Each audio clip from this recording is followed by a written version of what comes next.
Well, here we are at the start of 2022. 21 months into COVID for us in the West, and it's not going away anytime soon. What's likely is that from here on out, it's going to be less pandemic and more endemic. Not that that means the pandemic phase is over, we still have a bunch of that to play out, but from now on, it's going to be mainly about adapting, at least here in the wealthy nations anyway. In the not wealthy nations, it's kind of a different story because we hoarded all the vaccine patents and that's how Omicron happens. Of course, this is an essay about furry events, so we're not interested in that beyond what spills over the border. How's that for commentary? What we'll probably see going forward is that the pandemic won't really have a definitive end, but instead will tail off into COVID simply being endemic in human society.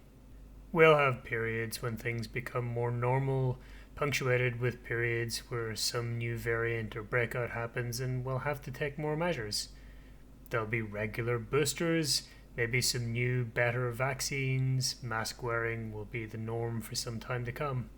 Vaccine proofs and rapid tests are probably here to stay for a while, and we can expect shifting international travel requirements, eventually perhaps settling down to just a vaccine requirement.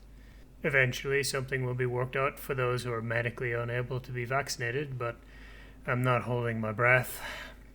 Wealthy nations will likely become more of a walled garden than we already were, unless the whole vaccine patent thing can be sorted out somehow. If we're lucky and manage to elect competent governments, we'll see well-chosen anti-COVID policies, prompt and effective action on outbreaks, good PR work to boost compliance, and improvements to healthcare provision. That might be asking a lot from our endemically corrupt political systems, though, since they basically universally care about entrenched power and campaign donors more than people. But what does all of this mean for furry events? Well, they're starting to come back, which is good because we're going to need to get used to running events with COVID as a constant background. I went to one, MFF. It was good. I really enjoyed it and felt so refreshed afterwards. Some people remain unhappy that these events are running and that people are attending them, but they are vital for our community and important for the mental health of many furries. It's very easy for mental health to be lost in the obsessive drive to eradicate COVID, but we cannot overlook the negative effects of having our entire social lives removed. So what was MFF like? Well, to start with, everyone had to have a full course of an approved vaccination, no exceptions. This was a separate desk where you showed proof, I think with at least 2 weeks lead, and they gave you an armband. You could do this, I believe, from Wednesday and get into any events that would have been open otherwise with just an armband until Friday evening, after which you needed reg as normal.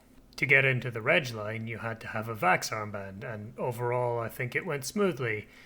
On Friday, there was, of course, a huge line for the vaccination, but there wasn't a huge line for reg, so that wasn't really an extra bottleneck. The only criticism I could have about it is that people who cannot get vaccinated were not catered for, but this is a difficult issue that bad faith actors are happy to exploit. There was also a mask mandate. You needed to be wearing a mask in public areas at all times. This wasn't a big deal, though it did make it a little difficult to identify people. Time to invest in that distinctive look. The big issue with mask mandate was really that it applied when wearing a fursuit. My experience of this was that it's difficult and compliance was therefore low. In theory, we were required to have a 2-layer mask and a balaclava wasn't considered sufficient, but a few people I spoke to were going with balaclavas as it was a lot easier. I expect some with sealed mouths skip masks entirely, though in that case their heads are likely sufficient in any case, given the level of mask required does not seal. One thing that basically wasn't present was social distancing. Were it not for the masks, you basically wouldn't be able to tell this con apart from a pre-COVID convention. There were no testing requirements, but all international attendees will have had a test before travel. I had a PCR test. Some domestic attendees will have been tested beforehand, but I don't know how prevalent that was. I do know that most and possibly all international attendees will have had tests after the con. I had to get one just to get on my plane home and a PCR a couple of days later. Some domestic attendees also got tests as a precaution afterwards. That seems to be a pretty sensible thing to do. There does seem to have been some degree of COVID spread amongst attendees, but we don't know how much of it is due to the con or travel conditions. In general, it doesn't appear to have been prevalent. I've not heard of a significant breakout amongst furries, nor have I heard about Concrud, which is neat. I've not gone to any meets since the pandemic arrived, but I do know a bunch of them have been going again. My old local meet, London Furs, has been requiring negative lateral flow tests, a type of common rapid antigen test, for all attendees, but to my knowledge isn't doing vaccine checks. Barcade, a furry arcade night in London, has also been requiring negative LFTs. I think that's likely to be a common requirement going forward for organised events, though I've heard Omicron takes a while to show up in rapid antigen tests, so if that's true it might affect things. I think we can also expect masks to be more or less universally mandated at meets, which is fine, but my experience of eating and drinking out is that compliance can be low in the presence of food and drink. One thing I can say is that smaller, less formal events are going to find it a lot more difficult to be safe. I know of one coffee meet nearby that attempted to restart, but someone who was ill said they were going to go anyway regardless. Guys, don't do this. It wasn't okay before the pandemic, and it's absolutely not okay now. Once word got out about it, people decided not to go. That's the death of an event right there, on top of the fact that you're actively spreading something that could potentially kill someone. If you're ill or just had a positive test recently, I don't care how invested you are in going, stay home. That's the new normal. So looking forward from here, what can we expect from events as we shift into the endemic phase? Well, the first is that mask mandates aren't going away, so get used to those. You're going to need to cultivate a recognisable look if you're not wearing a suit. Perhaps con badges will make something of a comeback after declining in popularity in recent years, but I think hats with your persona on them are going to be a great way to be easy to recognise. We're also going to have to find ways to adapt to mask wearing with suits. If you're a suit maker, that's something you really need to think about. Vaccine mandates are going to be common for larger events and even meets in places where the infrastructure is in place to support easy checks. I don't have much time for vaccine whinges at this stage, to be honest, and I don't think event organisers do either, but we are going to need to have some kind of mechanism for handling those who are medically unable to have a vaccine, rather than excluding them entirely.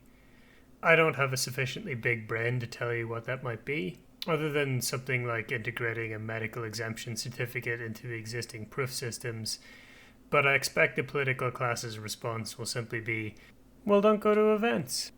That will likely be the same for immunocompromised people, which frankly really sucks. Testing probably isn't going away either.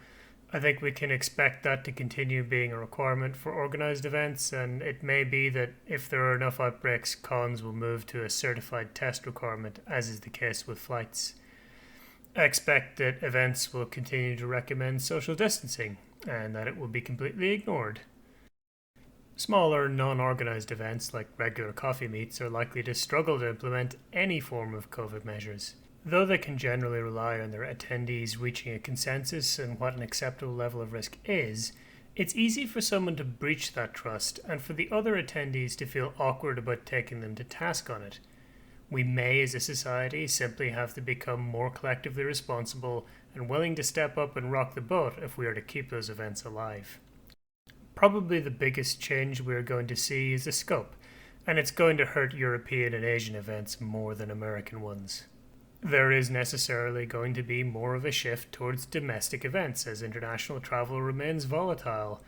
I'm not sure how deep into the endemic phase this will go, but in the short term, while we're still in the pandemic phase, it's going to be the norm. You might be able to travel to a foreign con. You might not. You might have to quarantine. You might not. You might have to test. You might not. All of these things might change halfway through your trip. You might have to return home immediately. A country you're traveling through might decide to bar entry. We just don't know. Cannot predict, and notice may be short.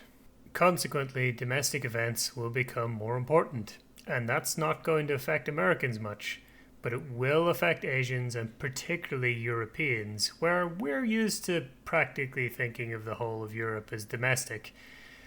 Europe's large free travel zone is really a collection of sovereign states with treaties that keep their borders largely open and invisible, but in times of crisis that warrant border controls, they can be imposed, and COVID counts as such a crisis. Consequently, travel amongst European states is subject to the shifting restrictions individual members feel is necessary. That's certainly going to hurt the continent's bigger cons, but it might foster the growth of smaller ones, which blossom as the endemic phase brings more stability, leaving Europe with a convention scene more like that in America. We are certainly going to see events running on the edge of cancellation, for the short term at least.